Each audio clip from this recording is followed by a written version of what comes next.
Hi friends, welcome to happy life. இந்த வீடியோவில் என்ன பார்க்க போகிறோம்னா ஹெல்த் இன்சூரன்ஸ் பற்றி தான் பார்க்க போகிறோம். ஹெல்த் இன்சூரன்ஸ்குள்ளே போயிட்டு சர்ச் பண்ணி பார்த்தீங்க அப்படின்னா அது ஒரு கடல் மாதிரி இருக்குது. அதில் வந்து உங்களுக்கு நிறைய இன்ஃபர்மேஷன்ஸ் வந்து பார்க்கணும் அப்படின்னா நீங்கள் கூகுளில் வந்து சர்ச் பண்ணி படிச்சுக்கலாம். இல்லை ஒரு பேசிக்கான விஷயங்கள் மட்டும் நான் சொல்கிறேன். ஏன் வந்து ஹெல்த் இன்சூரன்ஸ் இம்பார்ட்டன்ட் அப்படின்னு பார்த்தீங்கன்னா, ஏதோ ஒரு பெருசாக ஒரு ஹெல்த்துக்கு நமக்கு பாதிப்புன்னு வரும்பொழுது பார்த்தீங்க அப்படின்னா நம்மக்கிட்ட இருக்கிற எல்லா சேவிங்ஸுமே வந்து டோட்டலாக வந்து க்ளோஸ் ஆகிற மாதிரி தான் இருக்கும். எக்ஸ்ட்ரா வந்து நம்ம கடன் வாங்குற மாதிரியும் இருக்கும். இந்த மாதிரி சிச்சுவேஷனில் நீங்கள் போகும்பொழுது பார்த்தீங்க அப்படின்னா உங்களோட ஃபேமிலி இப்போ ஒரு லைஃப் ஸ்டைலில் இருக்கும் இல்லைங்களா, அதுலேருந்து நம்ம சடனாக வந்து ரொம்ப கீழே வந்துடுவோம். ஒரு எக்ஸாம்பிளுக்கு இப்போ ஒரு ஃபேமிலியில் சிங்கிள் ஏர்னிங் இருக்குது அப்படின்னா ஏர்ன் பண்ணுற பர்சனுக்கு ஒரு எக்ஸாம்பிளுக்கு சொல்கிறேன், ஒரு ஹார்ட் அட்டாக் இந்த மாதிரி வரும்போது அது ஸ்ட்ரெஸ்ஸால் இந்த மாதிரி தான் வருது. இப்போ வந்து எல்லா ஃபேமிலிலையுமே ஓரளவுக்கு ஒரு சேவிங்ஸ்னு ஒரு அமௌண்ட் இருக்கும். அதுவும் இல்லாமல் பார்த்திங்கன்னா அந்தந்த மந்த்துக்கு வர அமௌண்ட்கான கமிட்மெண்ட்ஸும் நமக்கு இருக்கும். இதுக்கு இவ்வளோ போகணும், இஎம்ஐ அந்த மாதிரி நிறைய. இந்த மாதிரி ஒரு பெரிய டிஸ்ட்ரெஸ் வரும்பொழுது பார்த்திங்க அப்படின்னா ஃபுல் சேவிங்ஸையும் நம்ம வந்து இழக்கிற மாதிரி வரும். கோவிட் சிச்சுவேஷன்லலாம் இதை நம்ம நிறைய பேர் வந்து ஃபீல் பண்ணியிருக்கோம். கோவிட்க்கு அப்புறம் இந்த ஹெல்த் இன்சூரன்ஸ் பற்றின அவேர்னஸும் நம்மக்கிட்ட நிறைய பேர்கிட்ட வந்து அதுக்கப்புறம் வந்து இன்சூரன்ஸ்லாம் எடுக்க ஆரம்பித்தாங்க. இப்போ வந்து மந்த்லி ஒரு 10,000 கூட சேவ் பண்ணுவாங்க சில ஃபேமிலியில். ஆனால் அந்த ஹெல்த் இன்சூரன்ஸ் வந்து வேஸ்ட்டாக நினைப்பாங்க. நம்ம வந்து ஃபிட்டாக இருக்கோம், நமக்கு வந்து அது தேவையில்லை, நம்ம வந்து ஹெல்த்தியாக இருக்கோம், நம்ம ஏன் அந்த மாதிரி நெகட்டிவாக ஃபஸ்ட்டு யோசிக்கணும் அந்த மாதிரி யோசிப்பாங்க. அதெல்லாம் வந்து ரொம்பவே தப்பு. இப்போ இருக்கிற சூழ்நிலையை வந்து பார்க்கும்பொழுது நம்ம நிறைய பேரை பார்க்குறோம். இந்த நிறைய லைஃப் ஸ்டைல் விளாகர்ஸே நீங்கள் பார்த்துருப்பீங்க, எந்த மாதிரிலாம் இருக்குது, எந்த மாதிரி ஹெல்த் இஷ்யூஸ்லாம் வருது அப்படின்னு சொல்லிட்டு. அதனால வந்து நமக்கு தேவைப்படாமல் கூட போகட்டுமே, ஆனாலும் ஒரு ஹெல்த் இன்சூரன்ஸ் எடுத்துக்கிறது ரொம்பவே நல்லது. இப்போ நம்மளே போயிட்டு ஒரு பிளட் டெஸ்ட் கொடுக்குறோம், ஒரு அமௌண்ட் பே பண்ணி கொடுக்கும்பொழுது அதில் ஏதாவது வரணும்னு நினைப்போம். எதுவுமே இல்லைன்னா ஓரளவுக்கு நம்ம ஹாப்பியாக இருப்போம்ல, அது மாதிரி தான். எதுவுமே வரலைன்னா பரவாயில்ல, ஒன்றும் பிரச்சனை கிடையாது. ஏதாவது வரும் பட்சத்தில் நம்ம வந்து சேஃபாக இருந்துக்கணும். அதுவும் வயசானவங்க வீட்டில் இருக்காங்க அப்படின்னா கண்டிப்பாக வந்து ஹெல்த் இன்சூரன்ஸ் நீங்கள் எடுத்துக்கிறது நல்லது. இந்த ஹெல்த் இன்சூரன்ஸ் எல்லாம் யார் கண்ட்ரோல் பண்ணுறாங்க அப்படின்னு பார்த்தீங்கன்னா the insurance regulatory and development authority of India, இவங்க தான் வந்து பண்ணுறாங்க. நம்ம ஏதோ ஒரு இன்சூரன்ஸில் வந்து ஜாயின் பண்ணியிருக்கோம், அதில் வந்து நமக்கு ஏதாவது இஷ்யூ, நமக்கு கிளைம் அவங்க கொடுக்கல அப்படின்னா நம்ம இவங்கக்கிட்ட கம்ப்ளைண்ட் பண்ணோம் அப்படின்னா அதுக்கு வந்து நமக்கு வந்து அவங்க சப்போர்ட் பண்ணுவாங்க. இப்போ வந்து பேங்க்ஸ்க்கெலாம் ஆர்பிஐ இருக்குல்ல, அந்த மாதிரி இது கண்ட்ரோலில் தான் எல்லாமே வரும். இப்போ ஆவரேஜாக நான் எவ்வளோ பே பண்ணணும், ஓரளவுக்கு எனக்கு வந்து கவரேஜ் கிடைக்குதுன்னா உங்களுக்கு 5,000 பெர் மந்த்தில் இருந்தே வந்து பெர் ஆனம், அதாவது 1 இயருக்கு 5,000 நீங்கள் பே பண்ணாலே உங்களுக்கு வந்து இன்சூரன்ஸ்லாம் இருக்குது. ஆவரேஜாக ஒரு 10,000க்கு எடுக்கும் பொழுது ஒரு வருஷத்துக்கு உங்களுக்கு நல்ல நல்ல இன்சூரன்ஸாகவே நீங்கள் வந்து எடுக்கலாம். இதுலேயே வந்து நிறைய வகைகள் வந்து இருக்குது. தனிநபர் காப்பீடு அப்படின்னு பார்த்தீங்கன்னா, இப்போ நான் ஒரு இண்டிவிஜுவல், நான் ஒர்க் பண்ணுறேன், நான் ஏர்ன் பண்ணுறேன்னா நான் எனக்கு மட்டுமே வந்து ஹெல்த் இன்சூரன்ஸ் எடுத்துக்கலாம். இல்லை எனக்கு வந்து இப்போ ஹஸ்பண்டோ ஒய்ஃபோ தனித்தனியாக எடுக்கிறது இருக்குது, இல்லை குடும்பத்துக்கே வேணும் அப்படின்னா குழந்தைங்க இந்த மாதிரி எடுத்துக்கலாம். இப்போ வயசானவங்க இருக்காங்கன்னா, அதாவது 60க்கு மேலே போயிட்டாங்க அப்படின்னாலே அவங்களுக்கான ஹெல்த் இஷ்யூஸ் வரத்துக்கு நிறைய சான்சஸ் இருக்குது. அப்போ வந்து மூத்த குடிமக்கள் காப்பீடு, சீனியர் சிட்டிசன் இன்சூரன்ஸ்னு இருக்கு இல்லையா, அது மாதிரி அவங்க எடுத்துக்கலாம். அதுக்கப்புறம் பார்த்திங்கன்னா இந்த தீவிர நோய் காப்பீடு, அதாவது அந்த லைஃப் கில்லிங் டிசீஸ்னு சொல்லுவோம் இல்லையா, நம்ம பெரிய இந்த மாதிரி ஹார்ட்டில் வந்து ஒரு டைம் 2 டைம் அட்டாக் வந்திருக்கிறது, இந்த டிரான்ஸ்பிளான்ட் பண்ணுவாங்கல்ல அந்த மாதிரி டிசீஸ், கேன்சர், இதுக்கெல்லாம் பார்த்திங்கன்னா கொஞ்சம் நம்ம எக்ஸ்ட்ரா அமௌண்ட் வந்து பே பண்ணுற மாதிரி இருக்கும். நம்மளோட மெடிக்கல் ஹிஸ்ட்ரி எல்லாத்தையுமே பார்த்துட்டு தான் நமக்கு வந்து ஃபஸ்ட்டு இன்சூரன்ஸே கொடுப்பாங்க. இப்போது இன்சூரன்ஸ் பே பண்ணிவிட்டு நெக்ஸ்ட் மந்த் இப்போ எனக்கு ஒரு பெரிய ஆப்ரேஷன் பண்ணணும் அப்படின்ற மாதிரி ஹாஸ்பிட்டலில் சொல்லியிருக்காங்க. நான் இப்போ ஃபஸ்ட்டு ப்ரீமியம் மட்டும் கட்டிட்டு அதுக்கப்புறமே நான் பண்ண முடியுமா அப்படின்னு கேட்டிங்கன்னா அப்படிலாம் பண்ண முடியாது. இன்னும் கொஞ்ச நாள் வந்து வெயிட் பண்ணுற மாதிரி தான் இருக்கும். ஒவ்வொரு பாலிசிக்கும் ஒரு மாதிரி இருக்கும். இப்போ வந்து ஆக்சிடெண்ட்டுக்குன்னு ஒரு இன்சூரன்ஸ் இருக்குது. ஆக்சிடெண்ட் ஆச்சு அப்படின்னா மட்டும் நம்ம வந்து அதை யூஸ் பண்ணிக்கலாம். இப்போ வந்து கவர்மெண்ட்டில் கொடுக்குறாங்க இல்லையா, இந்த முதல்வர் மருத்துவ காப்பீட்டு திட்டம், இந்த பிரதமரோட காப்பீட்டு திட்டம், இதெல்லாம் இருக்குது. இதெல்லாம் வந்து நீங்கள் கவர்மெண்ட் ஹாஸ்பிட்டல்ஸ்லேயும் சில ஹாஸ்பிட்டல்ஸில் மட்டும் யூஸ் பண்ணிக்க முடியும் ஆப்ரேஷனுக்குலாம். இது வந்து இந்த முதல்வர் காப்பீட்டு திட்டம் 70,000 அதுக்குள்ளே சம்திங், இல்லை 2 lakhsக்குள்ளே சம்திங், அந்த மாதிரி வறுமை கோட்டுக்கு கீழே இருக்கிறவங்க, நடுத்தர குடும்பம், இந்த மாதிரி நிறைய கேட்டகரிஸ் இருக்குது. இப்போ இந்த அரசு மருத்துவ காப்பீட்டை நீங்கள் யூஸ் பண்ணணுன்னா வெயிட் பண்ணணும். ஃபார் எக்ஸாம்பிளுக்கு இப்போ 10 பேர் வந்து ஒரு ட்ரீட்மெண்ட்காக போகிறாங்க அப்படின்னா, இப்போ ப்ரைவேட் மூலமாக நீங்கள் ஹெல்த் இன்சூரன்ஸ் மூலமாக போகும்போது உங்களுக்கு ப்ராசஸ் எல்லாமே வந்து ஈஸியாக டக்குன்னு போயிடும். ட்ரீட்மெண்ட் வந்து ஃபாஸ்ட்டாக இருக்கும். நீங்கள் வெயிட் பண்ணுற மாதிரி இருக்காது. இதுவே அரசு மருத்துவ காப்பீடாக இருந்துச்சு அப்படின்னா உங்களுக்கு வந்து க்யூ தான். உங்களுக்கு இந்த காப்பீடை யூஸ் பண்ணுறதுக்கு உங்களுக்கு முன்னாடி ஒரு 7 பேர் வெயிட் பண்ணாங்கன்னா அவங்க எல்லாத்துக்கும் ப்ராசஸ் முடிஞ்சதுக்கப்புறம் தான் உங்களுக்கு வந்து பண்ணுவாங்க அப்படின்னு வந்து சொல்கிறாங்க. அதை வந்து நீங்கள் பார்த்துக்கோங்க. மோஸ்ட்லி கவர்மெண்ட் ஹாஸ்பிட்டலில் இந்த கவர்மெண்ட் எய்டட் மாதிரி இருக்கு இல்லையா, அந்த ஹாஸ்பிட்டல்ஸில் வந்து நீங்கள் அதை யூஸ் பண்ணிக்கலாம். இது வந்து எல்லாருமே கம்பல்சரி நம்ம வச்சுருக்கணும். இதுதான் வந்து தனியார் மருத்துவ காப்பீடு தான் இப்போ நிறைய பேர் வந்து ப்ரிஃபர் பண்ணுறாங்க.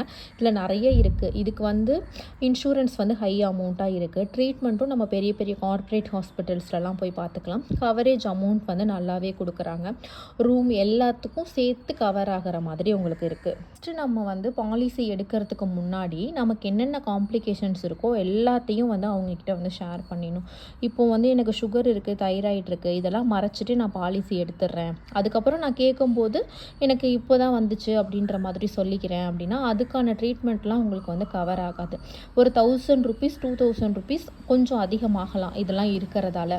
ஆனால் இதெல்லாம் நீங்கள் மறைச்சிட்டு பாலிசி எடுக்கும் பொழுது பாலிசி போடுறதுக்கான இதுவே வந்து வீணாக போன மாதிரி ஆகிடும். அதனால ஹெல்த் இன்சூரன்ஸை பொறுத்தளவுக்கு ப்ராப்பராக எனக்கு இந்த மாதிரி இஷ்யூ இருக்குது, எனக்கு வந்து ஹைப்பர் டென்ஷன் இருக்குது, சுகர் இருக்குது, தைராய்டு இருக்குது, இந்த மாதிரி உங்களுக்கு என்ன ப்ராப்ளம் இருக்கோ அது எல்லாத்தையும் சொல்லிவிட்டு அதுக்கப்புறம் நீங்கள் வந்து ஹெல்த் இன்சூரன்ஸ் எடுத்துக்கிறது தான் ரொம்ப நல்லது ஃபேமிலியை பொறுத்தளவுக்கு. இப்போ பாலிசி பஸார் இந்த மாதிரி நீங்கள் போயிட்டு ஹெல்த் இன்சூரன்ஸ்னு சர்ச் பண்ணிங்கன்னா அந்த வெப்சைட் தான் உங்களுக்கு வரும். அதில் நீங்கள் பார்க்கும்பொழுது உங்களுக்கு ஒய்ஃபுக்கு, குழந்தைங்களுக்கு, அவங்க என்ன ஏஜ், அப்பா அம்மா இந்த மாதிரிலாம் கேட்டு நீங்கள் என்ட்ரு பண்ணிட்டீங்கன்னா ஃப்ரீக்வெண்ட்டாக வந்து உங்களுக்கு கால்ஸ் வந்துக்கிட்டே இருக்கும். இந்த பாலிசி வேணுமா, அந்த பாலிசி வேணுமா, நிறைய ப்ரைவேட் ஹெல்த் இன்சூரன்ஸில் இருந்து உங்களோட டேட்டா எடுத்து அவங்க கால் பண்ணிகிட்டே இருப்பாங்க ஃப்ரீக்வெண்ட்டாக. ஸோ இந்த மாதிரி நீங்கள் பண்ணாதீங்க.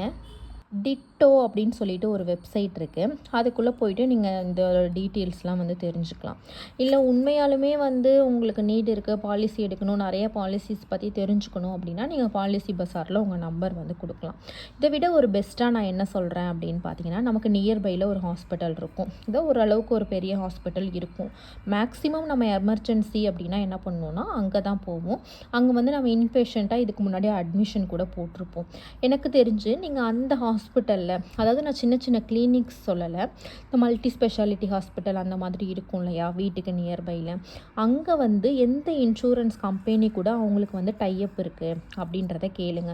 எந்த இன்சூரன்ஸ் நான் வந்து எடுத்திருந்தேன்னா இந்த ஹாஸ்பிட்டலில் வந்து ரூம் ரெண்ட்லேருந்து நான் இன்கேஸ் ஆப்ரேஷன் பண்ணுறேன், இல்லை சின்ன சின்ன விஷயங்களுக்காக ஒரு 2 நாள் 3 நாள் நான் இன்பேஷண்ட்டாக அட்மிட் ஆகிறேன், எனக்கு ரூம் ரெண்ட்லேருந்து எல்லா டாக்டரோட அந்த ட்ரீட்மெண்ட் காஸ்ட்லேருந்து எல்லாமே எனக்கு கவர் ஆகணும், மேக்ஸிமம் கவரேஜ் எனக்கு கிடைக்கணும்னா எதில் போடலான்னு நீங்கள் ஹாஸ்பிட்டல்லையே கேட்கலாம். அவங்க எந்த இன்சூரன்ஸ் கூட டைப் வச்சுருக்காங்களோ நீங்கள் அந்த மாதிரி ஜாயின் பண்ணலாம். ஏன்னா வந்து ஒரு பெரிய விஷயம் நமக்கு நடக்கும்போது தான் தூரமாக இருக்கிற ஹாஸ்பிட்டலில் ப்ரிஃபர் பண்ணுவோம். சின்ன சின்ன விஷயங்களுக்கெல்லாம் பார்த்திங்கன்னா வந்து நம்ம ஃபீவர் இந்த மாதிரி அட்மிட் ஆகிறோம், இதெல்லாம் வந்து பார்த்திங்கன்னா நியர்பையில் இருக்கிற ஹாஸ்பிட்டல் தான் most of the time prefer பண்ணுவோம். அதனால் வந்து இதை ஒரு இம்பார்ட்டண்ட் பாயிண்ட்டாக வந்து நீங்கள் இந்த வீடியோவில் எடுத்துக்கோங்க அப்படின்னு நான் சொல்வேன். நியர்பையில் இருக்கிற ஹாஸ்பிட்டலில் போயிட்டு நீங்கள் ரிசப்ஷனில் கேட்டாலே சொல்லிடுவாங்க. ஒரு 2-3 இன்சூரன்ஸோடது சொல்லும்பொழுது கூகுளில் நம்ம அந்த நம்பர் எடுத்து ஈஸியாக வந்து கேட்டுக்கலாம். எனக்கு வந்து ஒரு பெரிய ஆப்ரேஷன் பண்ணணும்னு சொல்லிட்டாங்க. இப்போ ஒரு எக்ஸாம்பிளுக்கு ஸ்பைனல் கார்டில் ஒரு ஆப்ரேஷன் பண்ணணும்னு சொல்லிட்டாங்க. நான் இப்போ வந்து உடனே வந்து நான் பாலிசி பே பண்ணதுக்கப்புறம் என்னோடய ஆப்ரேஷனை வந்து ப்ரொசீட் பண்ண முடியுமா, ஹார்ட் ஆப்ரேஷன் சொல்லியிருக்காங்க, இந்த மாதிரிலாம் வந்து இருந்துச்சு அப்படின்னா மினிமம் வந்து டைம் இருக்குது. ஒவ்வொரு இன்சூரன்ஸ்லேயும் ஒரு மாதிரி இருக்குது. ஆவரேஜாக வந்து பார்த்திங்கன்னா ஒரு 1 இயர்லேருந்து 2 இயர்ஸ் வரைக்கும் நீங்கள் வெயிட் பண்ணுற மாதிரி தான் இருக்கும் இந்த பாலிசி பே பண்ணதுக்கு அப்புறமா. அதாவது இந்த ப்ரீமியம் அமௌண்ட் ஒன்ஸ் நீங்கள் ஃபஸ்ட் ப்ரீமியம் பே பண்ணுறீங்க இல்லையா, அதுலேருந்து ஒரு குறிப்பிட்ட நாள் வெயிட் பண்ணுற மாதிரி தான் இருக்கும். இது ஒவ்வொரு இன்சூரன்ஸ்க்கும் வந்து இந்த வெயிட்டிங் டைம் அப்படின்றது டிஃபர் ஆகும். இப்போ பாலிசி எந்த ஏஜ்லேருந்து எடுக்கலாம், குழந்தைங்களுக்கு கூட எடுக்கலாமா அப்படின்னு கேட்டிங்கன்னா 90 டேஸ்லேருந்து குழந்தைங்க பேரில் கூட நம்ம எடுக்கலாம். இல்லை வயசானவங்க எவ்வளோ வயசு வரைக்கும் இருக்காங்களோ யாருக்கு வேணாலும் நம்ம ஹெல்த் இன்சூரன்ஸ் பாலிசி எடுக்கலாம். இப்போ 2025ல் ரீசெண்டாக இருக்கிற நிறைய ஹெல்த் இன்சூரன்ஸ் பிளான்ஸில் வந்து பார்த்திங்கன்னா கவரேஜ் வந்து ரொம்ப அதிகமாகவே கொடுக்குறாங்க. 1 crore இல்லை அதுக்கும் மேலே கூட நமக்கு வந்து கவர் ஆகுது. இப்போ பெரிய பெரிய ஹாஸ்பிட்டல்ஸ்லாம் நீங்கள் போகிறீங்க, அப்பல்லோ, காவேரி இந்த மாதிரி இருக்குது. எனக்கு வந்து பெரிய உடம்புல ப்ராப்ளம் இருக்குது, எனக்கு இவ்வளோக்கு இயருக்கு ஆகுது. இப்போ வந்து குழந்தைங்கள்லேயே பார்த்திங்கன்னா ஸ்பெஷல் சைல்டு இல்லை வந்து அவங்களுக்கு நிறைய காம்ப்ளிகேஷன்ஸோட சைல்டு இருக்காங்க அப்படின்னா அதுக்கு தகுந்த மாதிரி எல்லாமே நம்ம பிளான் வந்து எடுத்துக்கலாம். எவ்வளோ அமௌண்ட் வேணாலும் நம்ம கவரேஜ் வாங்கிக்க முடியும். அதுக்கான ப்ரீமியமும் நம்ம அதிகமாக கட்டுற மாதிரி இருக்கும். இப்போது சில இன்சூரன்ஸில் நீங்கள் ஜாயின் பண்ணுறதுக்கு முன்னாடி என்னென்னலாம் கேட்கணுன்னா, ரூம் ரெண்ட்லாம் நீங்கள் எப்படி வந்து கொடுப்பீங்க அப்படின்னு கேட்பாங்க. சிலர் வந்து ரூம் ரெண்ட் வந்து 2000லேருந்து 5000க்குள்ளே தான் இருக்கணும், இல்லை வந்து நீங்கள் ரூம் வந்து ஷேரிங்கான ரூமில் தான் இருக்கணும் அப்படின்னு சொல்லுவாங்க. சில இன்சூரன்ஸ் வந்து பார்த்திங்கன்னா எந்த ரூம் வேணாலும் நீங்கள் எடுத்துக்கலாம், இண்டிவிஜுவல் ரூம் கூட நீங்கள் வந்து எடுத்துக்கலாம் ஹாஸ்பிட்டலில் அப்படின்னு கேட்பாங்க. ஏன்னா மினிமமாக இப்போ ரூம் ரெண்ட்லாம் வந்து பார்த்திங்கன்னா 5000 இருக்குது பெர் டேக்கு. கண்டிப்பாக ரொம்ப சின்ன ஹாஸ்பிட்டலாக இருந்தால் கூட பெர் டேக்கு வந்து 3500 அந்த மாதிரிலாம் பே பண்ணுற மாதிரி இருக்கும் ரூமோட ரெண்ட்டு. ஸோ இதுவும் நீங்கள் வந்து கண்டிப்பாக கேட்கணும். ஷேரிங்கில் தான் இருக்கணுமா, இல்லை இந்த ஏசி ரூம் அந்த மாதிரி ப்ரைவேட் ரூம்னு நிறையா இருக்குது, இதெல்லாம் வந்து கவர் ஆகுமா அப்படின்னு சொல்லிட்டும் கேட்டுக்கணும். இப்போது இருக்கிற நிறைய இன்சூரன்ஸில் பார்த்திங்கன்னா எனி ரூம் தான் சொல்கிறாங்க. ரொம்ப ப்ரீமியம் அமௌண்ட் கம்மியாக இருக்கிறதுல மட்டும் நீங்கள் ஷேரிங் தான் யூஸ் பண்ணணும். அதாவது 2 பேர் 4 பேர் ஒரு ரூம் ஷேர் பண்ணுவாங்க இல்லையா, அந்த மாதிரி தான் இருக்கணும் அப்படின்னு சொல்லுவாங்க. இதெல்லாம் நீங்கள் வந்து கண்டிப்பாக கேட்கணும். இப்போ வந்து நான் ஒரு 2 வருஷம் கட்டிட்டேன் சிஸ்டர், ஒரு வருஷம் நான் ஃபுல்லாகவே கிளைம் பண்ணிக்கவே இல்லை போனஸு, அதாவது அதுலேருந்து எனக்கு ஹாஸ்பிட்டலுக்கு நான் போகலை, அதுலேருந்து ₹1 கூட நான் கிளைம் எடுத்துக்கல அப்படின்னா நெக்ஸ்ட் இயர் அந்த கிளைம் வந்து எனக்கு ஆட் ஆகுமா? இப்போ நான் வந்து ஒரு 10 lakhsக்கு உள்ள ஒரு பாலிசி எடுத்திருக்கேன், 1 lakhக்கு வந்து நான் ₹1 கூட இதுலேருந்து கிளைம் வாங்கவே இல்லை அப்படின்னா நெக்ஸ்ட் இயரில் 50% ஆட் ஆகிற மாதிரி இருக்கும். ஸோ நெக்ஸ்ட் இயர் 15 lakhs வரைக்கும் நம்ம எடுத்துக்கிற மாதிரி இருக்கும், இல்லை அப்படியே ஃபுல்லாக ஆட் ஆகிற மாதிரி இந்த மாதிரியும் பாலிசி இருக்குது. இது பற்றின டீட்டெயில்ஸும் நீங்கள் அவங்கக்கிட்ட கண்டிப்பாக கேட்கணும்.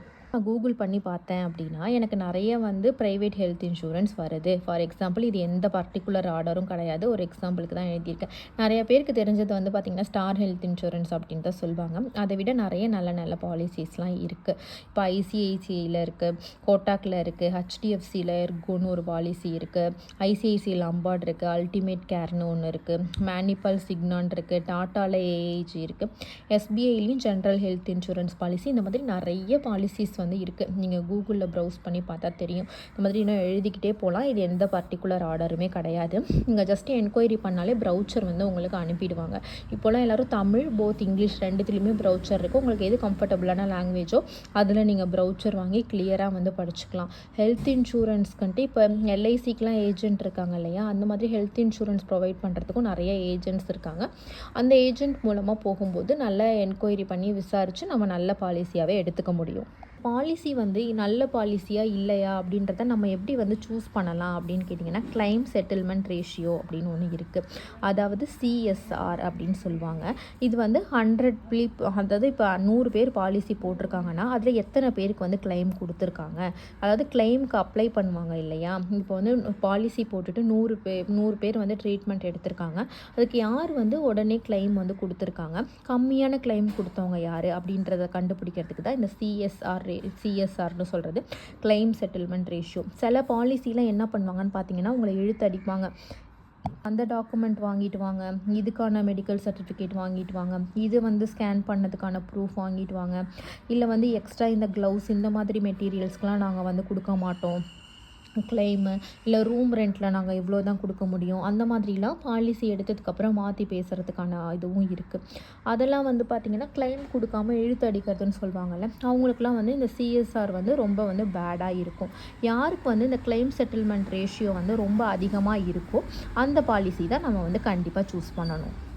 இந்த கிளைம் செட்டில்மெண்ட் ரேஷியோவை வந்து நாங்கள் எப்படியும் பார்க்குறது அப்படின்னு பார்த்தீங்கன்னா, ஒரு எக்ஸாம்பிளுக்கு இப்போ நீங்கள் வந்து ஐசிஐசிஐ லம்பார்டில் இருக்கிற பாலிசியை வந்து எடுக்கலாம். அது வந்து உங்களுக்கு கன்வீனியன்ஸ் இருக்குது, உங்களுக்கு ஃபேமிலியில் வந்து எல்லாத்துக்கும் கவர் ஆகுது, உங்களுக்கு இப்போ சுகர் பிபி இந்த மாதிரி இருக்குது, உங்களுக்கு வீட்டில் இருக்கிற பேரண்ட்ஸ்க்கு இந்த மாதிரி விஷயங்கள் இருக்குது. அப்படிங்கும்போது இப்போ வந்து ஒரு பாலிசி வந்து நீங்கள் சூஸ் பண்ணிடுறீங்க. ஃபார் எக்ஸாம்பிளுக்கு சொல்கிறேன், வேறு டாட்டா ஏஏஜியை சூஸ் பண்ணிடுறீங்கன்னு வச்சுக்கோங்களேன்.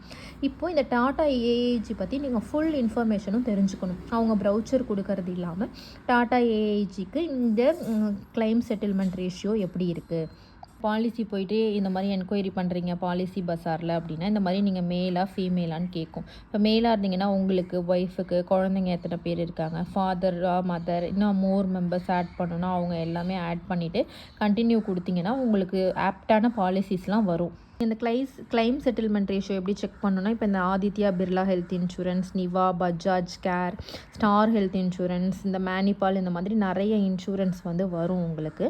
அதில் உள்ளே போயிட்டு நீங்கள் செக் பண்ணிக்கலாம். மாதிரி உங்களுக்கு ஒவ்வொரு பாலிசிஸ்க்குமே வந்து அந்த கிளைம் வந்து லாஸ்ட்டு 3 மந்த்ஸில் எப்படி பண்ணியிருக்காங்க, 2025ல் வந்து எவ்வளோ அமௌண்ட் பர்சன்டேஜ் வந்து அவங்க கொடுத்துருக்காங்க அப்படின்றத செக் பண்ணிக்கோங்க. செக் பண்ணிவிட்டு இதில் எது உங்களுக்கு பெஸ்ட் அப்படின்னு தோணுதோ நீங்கள் அதை வந்து அந்த பாலிசியை வந்து நீங்கள் எடுத்துக்க முடியும். ஃபஸ்ட்டு என்ன விஷயம் அப்படின்னு பார்த்தீங்கன்னா, உங்கள் ஃபேமிலியில் இருக்கிற எல்லாத்துக்கும் நீங்கள் பாலிசி எடுத்துடணும். நெக்ஸ்ட்டு வந்து உங்களுக்கு சுகர், பிபி, இந்த மாதிரி ஹெல்த்தில் உங்களுக்கு என்னென்ன காம்ப்ளிகேஷன் இருக்கோ உங்களோட ஃபுல் மெடிக்கல் ஹிஸ்ட்ரியாகவும் 100% உண்மையாக வந்து நீங்கள் ஹெல்த் இன்சூரன்ஸ் உங்களுக்கு யார் ப்ரொவைட் பண்ணுறாங்களோ அவங்களுக்கு உங்களோட ஃபுல் டீட்டெயில்ஸும் கொடுத்துடணும். அப்போ தான் வந்து ஹெல்த் இன்சூரன்ஸ் எடுக்கிறதுல வந்து ஃபுல் பெனிஃபிட்டும் உங்களுக்கு கிடைக்கும். ப்ரீமியம் கொஞ்சம் கம்மியாகும், கொஞ்சம் ரொம்ப அதிகமாக இருக்குது, கொஞ்சம் அமௌண்ட் கம்மியாகிறதுக்காக நான் போய் சொல்கிறேன், அந்த மாதிரி விஷயங்கள்லாம் பண்ணக்கூடாது. நியர்பையில் இருக்கிற மல்டி ஸ்பெஷாலிட்டி ஹாஸ்பிட்டல் வந்து எந்த இன்சூரன்ஸ் கூட டைப் வச்சுருக்காங்கன்னு பார்த்து அதோட லிஸ்ட் வாங்கி அதில் எது பெஸ்ட் அந்த மாதிரி நீங்கள் வாங்கி சூஸ் பண்ணலாம். அண்ட் வந்து நீங்கள் ப்ரைவேட்டில் ஒரு ஹெல்த் இன்சூரன்ஸ் எடுத்திருந்தால் கூட கவர்மெண்ட்லேருந்து நமக்கு கொடுக்குறாங்க இல்லையா, பிரதமரோடது, முதல்வரோட விரிவான காப்பீட்டு திட்டம், அதை வந்து நீங்கள் கரெக்டாக வந்து இந்த இதெல்லாம் பார்த்து நீங்கள் வச்சுக்கணும். ப்ரீமியம் அமௌண்ட்டு நீங்கள் எந்த ப்ரீமியம் கட்டினாலும் ரெகுலராக வந்து நம்ம யூஸ் பண்ணாலும் பண்ணலனாலும் வந்து கட்டிகிட்டே இருக்கணும். இதை பற்றின ஃபுல்லான இன்ஃபர்மேஷன்ஸ் வந்து நான் எனக்கு தெரிஞ்சதை உங்களுக்கு ஷேர் பண்ணியிருக்கேன். இன்னமும் உங்களுக்கு டீட்டெயிலாக வேணும்னா ஹெல்த் இன்சூரன்ஸ் பற்றி நிறைய பேர் வீடியோ போட்டிருக்காங்க. அதை பார்த்தீங்க அப்படின்னா உங்களுக்கு ஒரு கிளியரான ஐடியா கிடைக்கும் அப்படின்னு நினைக்கிறேன். தயவு செஞ்சு ஹெல்த் இன்சூரன்ஸ் எடுக்காதவங்க ஒரு ஹெல்த் இன்சூரன்ஸ் வந்து எடுத்துக்கோங்க. என்கிட்ட வந்து எனக்கு இந்த மாதிரி ஹெல்த் இஷ்யூஸ் இருக்குது, நான் எந்த பாலிசி எடுக்கலான்னு கேட்காதீங்க. கண்டிப்பாக வந்து எனக்கு தெரியாது. இதை வந்து சர்ச் பண்ணுறதுக்கு முன்னாடி இந்த கன்னியம்மாள் சிஸ்டர் தான் சொன்னாங்க, இந்த மாதிரி மெடிக்கல் ஹெல்த் இன்சூரன்ஸ் பற்றி போடுங்க, எங்கள் அப்பாவுக்கு கொஞ்சம் உடம்பு முடியல, இந்த மாதிரி நிறைய வந்து ஹாஸ்பிட்டல் எக்ஸ்பென்சஸ் வந்து எனக்கு வந்துருச்சு அப்படின்ட்டு. இதுக்குள்ளே போயிட்டு பார்க்கும்போது தான் இவ்வளோக்கு பாலிசிஸ் இருக்குது, இதில் இவ்வளோ விஷயங்கள் இருக்குன்னே எனக்கு தெரியுது. எனக்கு தெரிஞ்சது இதுக்கு முன்னாடி எல்லாமே ஹெல்த் இன்சூரன்ஸ்னாலே பெஸ்ட் வந்து ஸ்டார் ஹெல்த் இன்சூரன்ஸ் மட்டும்தான், அந்த மாதிரி தான் நான் நினச்சிட்டு இருந்தேன். இது உள்ளே போயிட்டு பார்க்கும்பொழுது தான் இந்த விஷயங்கள்லாம் தெரியுது. இப்போ ஹோம் சீசன் வித் லவ்ல அந்த அபி சிஸ்டர் வந்து சொல்லியிருந்தாங்க இல்லையா, 1 crore வரைக்கும் எங்களுக்கு பாலிசி வந்து ஹெல்ப் பண்ணுச்சுன்னு. அதுக்கப்புறமும் தான் இந்த ஹெல்த் இன்சூரன்ஸ் பற்றின அவேர்னஸும் எனக்கு ஓரளவுக்கு வந்துச்சு. எனக்கு தெரிஞ்ச இன்ஃபர்மேஷனை கேதர் பண்ணி நான் உங்களுக்கு வீடியோவாக கொடுத்துட்டேன். இதுக்கு மேலே ஏதாச்சும் வேணும்னா அதுக்கு செப்பரேட்டாக நிறைய பேர் வீடியோ போட்டிருக்காங்க பாருங்கள். பெஸ்ட் வந்து ஹெல்த் இன்சூரன்ஸ் யார் எடுத்து கொடுக்குறாங்களோ அந்த ஏஜென்ட்டை நீங்கள் காண்டாக்ட் பண்ணிங்கன்னா உங்களுக்கு ஆப்டாக இருக்கிற பாலிசியை வந்து அவங்க ரெக்கமெண்ட் பண்ணுவாங்க. அவங்க ரெக்கமெண்ட் பண்ணாலும் அதை பற்றி டீட்டெயில்ஸ் வந்து ஃபுல்லாக நீங்கள் என்கொயரி பண்ணி முடிவானதுக்கப்புறம் தான் நீங்கள் வந்து ப்ரீமியம் கட்டுறதுக்கு வந்து ஜாயின் பண்ணுறதுக்கு வந்து நீங்கள் டிசைட் பண்ணணும். வீடியோ ஹெல்ப்ஃபுல்லாக இருக்கும்னு நினைக்கிறேன். தேங்க்யூ.